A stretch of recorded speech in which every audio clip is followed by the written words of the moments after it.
नाशकात खड्डेबळी ठरलेल्या कोतकर यांच्या कुटुंबियांचं सांत्वन करण्यासाठी स्थानिक मंत्री गिरीश महाजन पोहोचले। गिरीश महाजन यांनी कोतकर कुटुंबियांची भेट घेतली आणि त्यांच्या वेदनेवर फुंकर घालण्याचा प्रयत्न केला। यावेळी भाजपा नेत्यांचा लवाजमा त्यांच्या मागे पुढे होता। मृताच्या वारसाला पालिकेमध्ये नोकरी देण्याचं आश्वासन या निमित्तानं देण्यात आलेलं आहे। यापूर्वी नाशिकच्या महापौर आणि उपमहापौरांनी कोतकर कुटुंबियांची भेट घेऊन त्यांचं सांत्वन केलेलं आहे।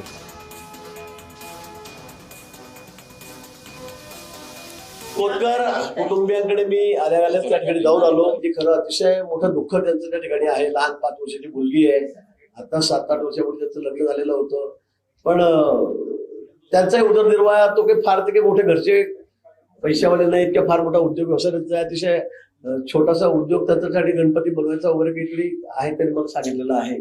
पण त्यांची पुढची जबाबदारी ही निश्चित त्या मुलीची तरी विशेष करून तिला 5 वर्षाची मुलगी आहे ती मुलगी म्हणून स्वीकारलेली आहे, कारण त्यांचं दुःख सांगण्याच्या पलीकडे होतं।